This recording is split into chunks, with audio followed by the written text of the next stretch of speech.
Good evening. I raced here, trying my best to get here on time so that we can catch what is left of the sunrise. Oh Lord. There we go. Alright, I'm going to continue because I too am excited to learn some stuff. Since I obviously didn't know this book had 7 chapters. Alright, we are on page 151 with chapter 6, Mind/Body Training. Excuse me.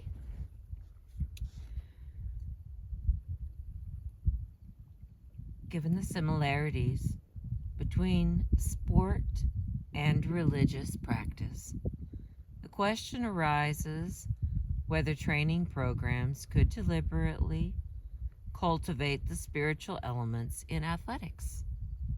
Could the kinds of experience we have described in the preceding chapters be more fully evoked and nourished? Part of the answer is clear. Coaches and athletes all over the world are already using methods from yoga, the martial arts, hypnosis, meditation, and other disciplines to enrich their training programs. For example, during the 1960s, a field of applied psychology called psychic self-regulation was developed in the Soviet Union. It is based on laboratory studies of our human ability to control various physiological processes, including pulse, muscular relaxation, blood pressure, and breathing. The methods developed in this new discipline are being used in sport now by some Russians and East Europeans.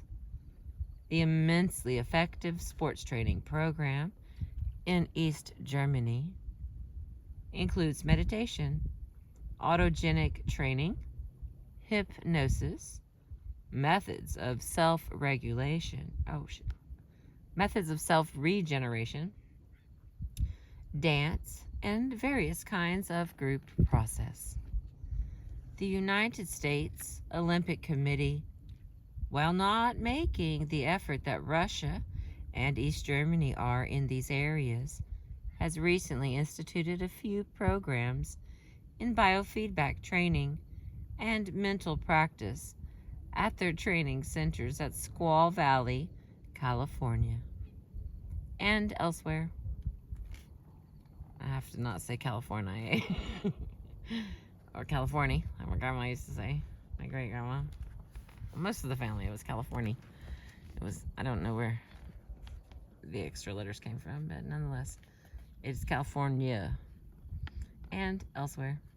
The Buffalo Bills football team has worked with clinical psychologist Robert Nedeffer on methods of mental practice, relaxation, and concentration. In baseball, the Detroit Tigers have worked with biofeedback, and the Philadelphia Phillies have used transcendental meditation. Ken Norton has employed hypnosis before several of his fights, including the one in which he beat Muhammad Ali. Lee, Pulos,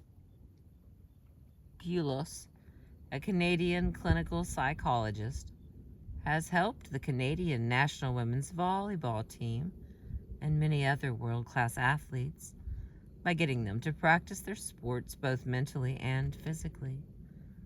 Like other sports psychologists, Pulos has found that mental practice enhances physical performance. That when the mind and body are simultaneously trained, and the best results usually follow. His general method is simple. In volleyball, for example, he might have the player imagine a particular shot several hundred times until he or she sees it vividly. Then When the image is powerfully established, the athlete will begin to practice that shot on the court, bringing his body into alignment with his inner vision. Periods of physical practice alternate with periods of mental practice until the athlete clearly sees what he wants to do and then does it to his or her coach's satisfaction. Billie Jean King, Olympic 400 meters champion Lee Evans, high jumper Dwight Stones, and bodybuilder Arnold Schwarzenegger have all used mental techniques. The list could go on and on. The point we want to make is clear. However, many coaches and athletes pay attention to the mental aspects of their training. The question is, how far might The question is, how far might this be developed?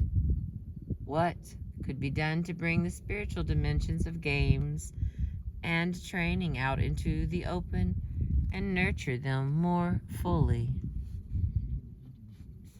All right, and we begin. Elements of a mind-body training program.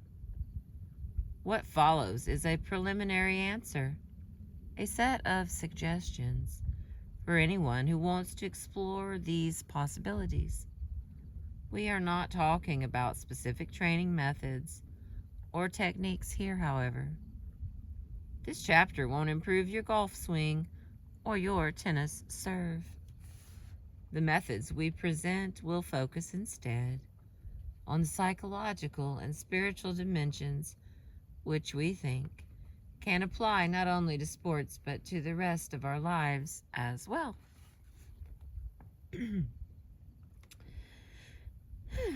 We will begin by describing approaches that might enhance athletic training programs in general, and then we'll suggest ways to incorporate them into an individual training regimen. Some of these elements, like meditation and biofeedback, are relatively familiar and are used to some extent in training programs now. Others, like inner seeing and developing the energy body, may seem strange, but are promising enough, we believe, to include in this review.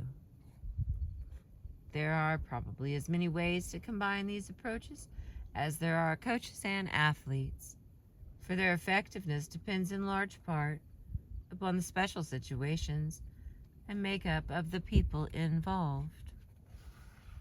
All right, the first one is meditation practice. As we have seen, sport depends largely upon focusing one's attention, whether on the field in which it happens, on one's teammates and opponents, on the ball, or on the functioning of one's own body. Success depends in large part on the steadiness and clarity of the participants' concentration. Okay, let me wet this whistle. Hang on. All right. There we go. We have also seen that ordinary focusing can grow into something more, into something tennis players have called the zone, and other athletes have labeled the playing trance. This something more resembles the advanced meditation states we have described. Words Crystal doesn't know. The DHYANA, dhyana, or the samadhi, SAMADHI. Oh Lord, it just keeps getting better. Of Patanjali's Yoga Sutras. For example, in which the true nature of the world shines forth, not distorted by the mind of the perceiver. Sport, by its very nature, promotes this heightened concentration, but formal meditation practice can help it grow. Several well-known athletes, among them Bill Walton, Joe Namath, rodeo rider Larry Mahan, and Billie Jean King, have testified to the help meditation has given them. The Detroit Tigers, the Philadelphia Phillies, and other teams have encouraged their members to use it. Running coach Mike Spino, tennis teacher Tim Galloway, and other instructors describe meditative approaches in their books. The practices these athletes and coaches advocate can improve both performance and enjoyment in sport because they help bring us to a deeper center, a truer, and more effective level of personal functioning. Describing the action of the mind, yogic commentators often employ the image of a lake. And looky here, we have a lake. If the surface of a lake is lashed into waves, the water becomes muddy and the bottom invisible. In this metaphor, the lake represents the ordinary mind with its usual agitations, while the bottom of the lake represents our essential self. After hours of hitting golf shots or watching a fishing fly dance on a stream, you might discover the depths of your own quiet mind, just as if you had been meditating. But the formal practice of meditation might quicken the process. Meditation is profoundly simple in method. Zen sitting, for example, involves simple attention to breath or to the passing contents of your mind. In other Buddhist practice, you simply attend to the sensations of walking. This practice resembles the steady attention required for distance running, swimming, cross-country skiing, and other endurance sports. Many forms of meditation involve the observation of the mind's subtle turns.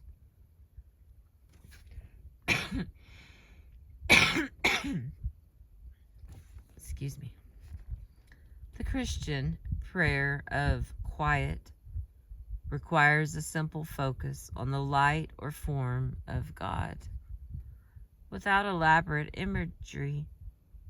In these and other contemplative methods, there is only the barest, most focused activity of mind, a constant indwelling so that a deeper consciousness might emerge, bringing with it a more spontaneous and harmonious action, and a growing union with our truest source. The noise that intervenes between our truest self and ordinary consciousness is partially or largely eliminated in these practices. Identification with the mind's superficial movements gives way to a sense of something free and eternal. Meditation practice need not be limited to a quiet retreat. Its popularity among professional rodeo riders who practice meditation before entering the chutes with Brahma bulls and bucking horses, and among professional football players attests to its power in the midst of the most tumultuous sports, says basketball star Bill Walton. I try to do some form of meditation every day. The nicest thing about meditation is that it puts your body in harmony with your surroundings, and that can be real helpful Because when you're a professional athlete, your surroundings can get pretty unharmonious. Or here's what golf professional Jane Blaylock had to say about things. I go into the locker room and find a corner by myself and just sit there. I try to achieve a peaceful state of nothingness. That will carry over onto the golf course. If I can get that feeling of quiet and obliviousness within myself, I feel I can't lose.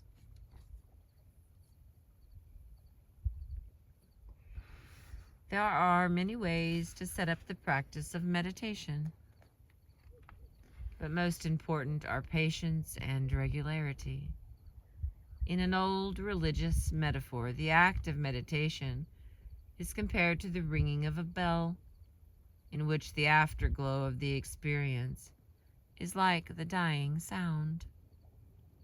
It is crucial to hit the bell, meditate again, before the ringing, the afterglow stops. By practicing at regular intervals, the insight and depth of meditation are maintained and amplified. Gradually, those qualities became second nature. The specific method you use is less important than faithfulness of practice. Whether you simply attend to your thoughts, count breaths, repeat a prayer, or focus on a point, the important thing is persistence. 2 sessions a day, one in the morning and another in the afternoon or evening, will have their effect if you are patient. All right, a little bit more here. I want to get into the biofeedback one, and I'm probably going to call it quits because it's actually a lot darker than it seems. Here comes a bunch of birds. Maybe that was the wrong phrasing there. Let's see about that. All right. Excuse me again. Page 156. From the psychic side of sports, mind, body training. This is biofeedback. Some athletic programs are already using biofeedback. Recently, for example, it was incorporated into the training of prospective Olympic athletes by the United States Olympic Committee. The method works as follows. An instrument attached to the body gives a continuous record of one or more of the subject's physiological processes so that he or she might alter those processes directly. If someone wants to lower his pulse, for example, a record of it is presented to him as a sound or a squiggle on a moving graph. By watching the record, the subject gradually learns what thoughts, images, feelings, moods, muscular contractions, and other factors are associated with the fluctuations of his pulse. With this growing awareness, he can learn to modify his thoughts and feelings so that his pulse drops or rises at will. Biofeedback is now being used to help people control pulse, blood pressure, electrical activity in the brain, muscular tension, stomach acidity, and several other body processes. What? Stomach acidity.